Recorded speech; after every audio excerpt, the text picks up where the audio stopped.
सगुरु मानुष कर जानते, ते नर कई है अंध, ओवे दुखी संसार में फिर आगे काल के फंदे। अब क्या बताते हैं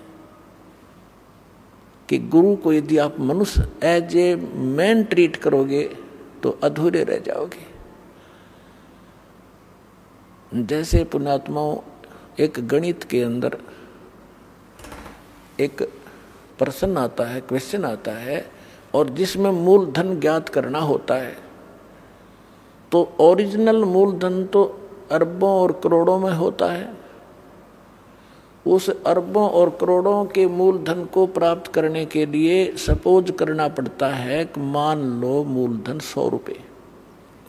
हालांकि वो 100 रुपये मूलधन नहीं होता, लेकिन उसको मानने बिना हम ओरिजिनल मूलधन प्राप्त नहीं कर सकते, अपना प्रश्न हल नहीं हो सकता और हम फेल हो जाएंगे। इसलिए परमात्मा ने बताया है कि मान लो आपके गुरु जी जो हैं ये भगवान है, परमात्मा है।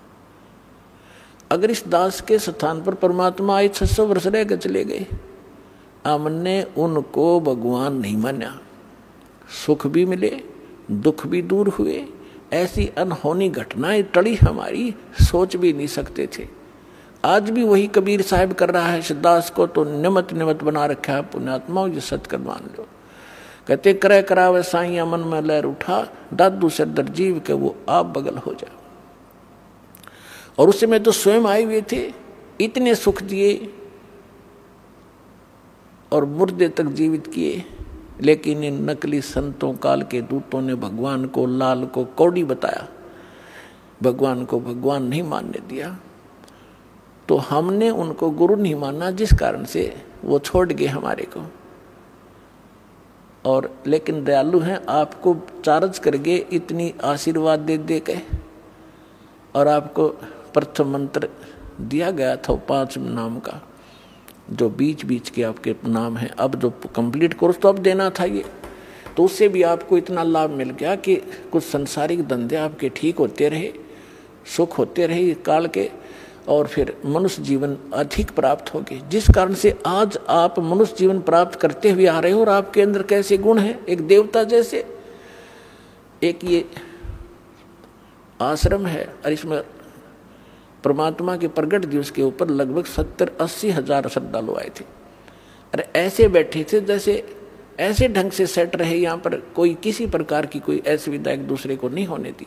आपके अंदर वो गुण मनुष्य वाले आज तक विद्यमान है, क्योंकि आप पहले से ही मनुष्य जीवन था आपका।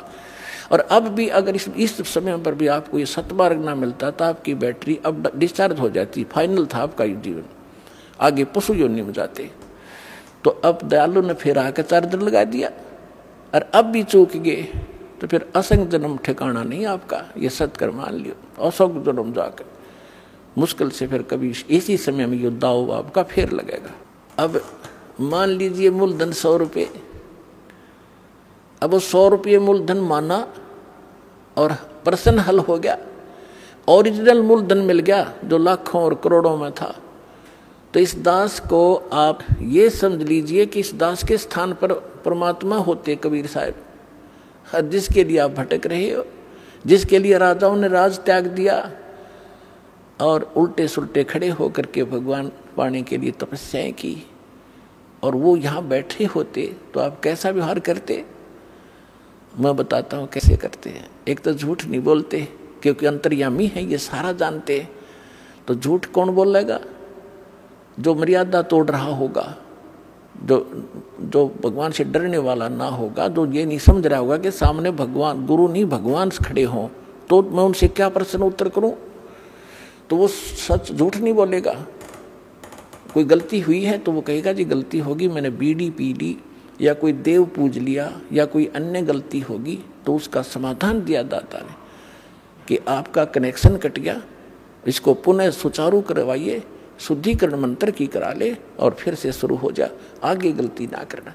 तो ये थोड़ा सा ऑप्शन इसलिए दिया है, लिया है परमात्मा ने कि इस काल ने पूरे मानव को अज्ञान से भर रखा है, और एक परिवार में एक या दो ही परमात्मा का बच्चा प्रथम आता है, और वो कोई ना कोई ऐसी समस्या उसके आगे अड़ ही जाती है जिस कारण से संघर्ष करते करते भी गलती बन जाती है।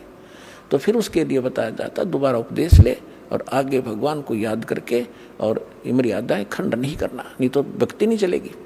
तो एक दो बार आपको ये ऑप्शन दिया गया है और आप इसको फिर दोबारा ले लीजिए मंत्र, आप फिर स्टार्ट हो जाएंगे।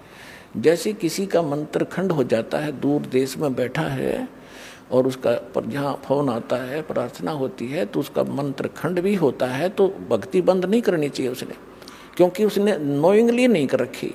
तो फिर उसका जो डिपॉजिट होगी भक्ति वो सुचारू कर दी जाएगी, वो उस ओरिजिनल अकाउंट में आपकी आ जाएगी। जैसे बैंक में कई बार पैसे डाल दिए जाते हैं, कोई नंबर अकाउंट का गलत हो जाता है, बाकी एड्रेस सही है, तो फिर जाकर उसको शुद्ध करा लिया जाता है और मूल अकाउंट में आ जाता है फिर वो। तो ऐसे आप कई एक भगत कह रहा था जी, मेरे को ना किसी ने बारात में गया हुआ था और कैंपा कोला में बियर डाल दी, मेरा नाम खंड हो गया। उसके घर वाले कह रहे थे जो फिर शराब पीने लग गया।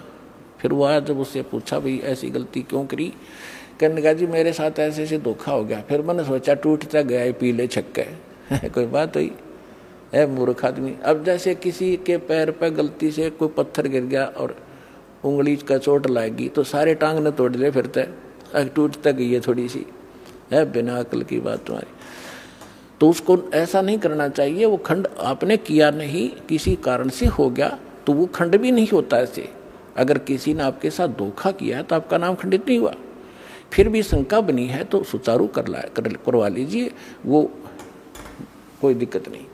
और भक्ति नहीं छोड़नी चाहिए, वो करती रहनी चाहिए। किसी भी कारण से खंडित हो भी गया है, साधना करते रहिए, लेकिन इस उद्देश्य से कि फिर माफी मांगूंगा या घर बैठ के करते रहे तो बिल्कुल कभी अकाउंट आपका नहीं जुड़ेगा, सदा के लिए खत्म हो जाएगा। इसलिए ऑप्शन दिया गया कि दोबारा आके सुचारू करवा लीजिए और दीक्षा अपनी फिर से चालू कराइए कनेक्शन।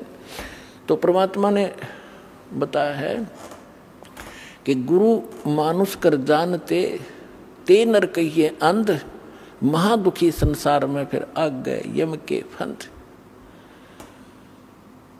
अब गुरु जी के सामने कैसे व्यवहार करें, कोई अभिमान शब्द नहीं मुख से निकले। जिन बातों से गुरु दुख पावे, उन बातों को दूर भगावे।